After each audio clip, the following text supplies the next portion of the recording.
A single sheet of paper went out from Cincinnati this week.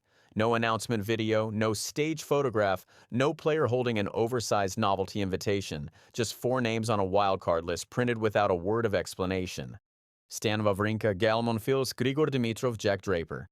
Read it again because that is not one list, it is 2 lists sharing a header. Wawrinka is playing his final season and this is his 15th appearance in Cincinnati. Monfils is playing his final season too and this is his 14th and last trip there. Those 2 invitations are farewells, the sport saying thank you in the only currency a tournament has. The other 2 names are not farewells at all. Dimitrov won this exact event in 2017, the only Masters 1000 title of his career. He is ranked 146th in the world today. And Jack Draper, the 4th name on that sheet, won a Masters 1000 event in March of 2025 and has now been invited into 2, Montreal in this one. What Draper received is not a favor, not a marketing decision, not a tournament selling tickets off a famous face on a quiet August week. It is a receipt. It is the ranking system reading itself out loud with his name at the bottom. And here is the fact that turns a routine press release into a story. Carlos Alcaraz has not hit a competitive ball since April. He missed Madrid and Rome. He missed Roland Garros. He missed Wimbledon. He is on the Cincinnati entry list anyway with no invitation, no wildcard, no favor asked, and none given. 2 men, both missing. Only one of them needed rescuing. This is the story of how a Masters 1000 champion stopped being able to enter a Masters 1000, why the world number 3 did not need a phone call, and what the gap between them says about how this sport decides who plays. Bigger than one wild card, bigger than one injury, bigger than one player's ruined year.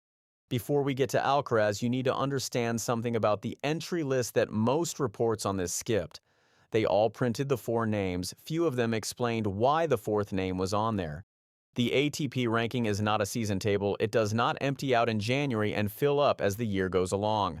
It is a rolling total across the previous 52 weeks, and it moves in 2 directions at once. Win a match, points go on. Reach the anniversary of a match you won last year, and those points come off. They come off whether you are holding a trophy or lying on a treatment table with your arm in ice. So an injured player is not standing still. An injured player is being drained. Every Monday, another week of last year's results falls off the back of the total and nothing replaces it.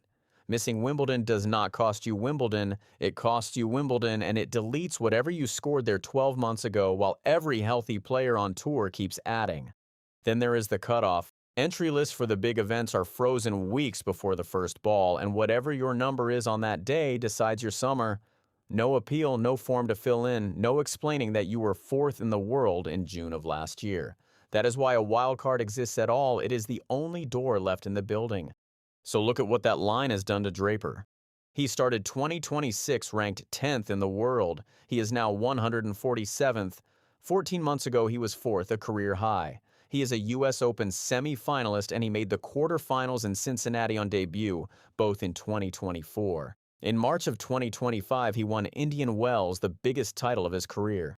Then at the U.S. Open last year, seeded 5th, he withdrew before a second-round match against Zizou Bergs, bone bruising in his serving arm. It has not let go of him since. He has missed the Australian Open and Wimbledon to it and Roland Garros to a knee and played roughly 14 matches in 12 months.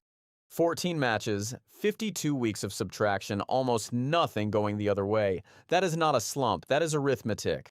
Which brings us to Washington because the timing is the question. Draper pulled out on the Monday the day before he was due to play Alex Michelsen. Mackenzie McDonald went in as a lucky loser. A day or 2 earlier, Draper had said, "I feel physically really good," and he had come through a practice set against Ben Shelton, 6-1. Boris Becker was watching and he put it online without softening it. Why does he often pull out day before the tournament? He seemed to have good practice session with Shelton only yesterday. It is a fair question with no public answer. Washington had invited him too on a wild card and Cincinnati had not invited him yet when he pulled out. Nobody has explained the timing. Draper himself did not talk about entry lists. He posted something raw. These last months have felt like nothing but adversity and setbacks. Then the line that holds his whole year. I'm only grateful for the struggle and what it's teaching me. He's not doing it alone. Andy Murray joined his coaching team in May and stayed through the summer. Useful company, worth 0 points. Now put Alcaraz beside him because this is where the technicality becomes the picture. Alcaraz hurt his right wrist at Barcelona in April and has not played since. He lost a Roland Garros, a Wimbledon, a Madrid, and a Rome to it, four of the largest point hauls in the calendar. The total cost to his ranking was this: he went from second in the world to third. One place, he sits on 8,160 points behind Alexander Zverev on 8,480 and Jannik Sinner on 13,450. He does not need Cincinnati's permission, his name simply appeared on the list. So the difference between them is not the injury and not even the length of the layoff. Draper has been fighting his arm for the better part of a year, far longer than Alcaraz has been away. The difference is the cushion each man was sitting on when the clock started. Draper stepped off with a thin season behind him. Alcaraz stepped off having banked two of the biggest results in the sport. One cushion absorbed 3 missing months without blinking. The other did not survive. And that should make Sinner uncomfortable, sitting nearly 5,000 points clear because a cushion is rented, never owned. Alcaraz has 3,000 points to defend across Cincinnati and the U.S. Open, having won both last year. Sinner has 1,950 from 2 runner-up finishes. Those points come off when the anniversary lands, played or not. Every giant total on that list is alone against results already delivered, and the tour collects on schedule. So no, this is not a comeback tournament for Jack Draper. It is a rescue.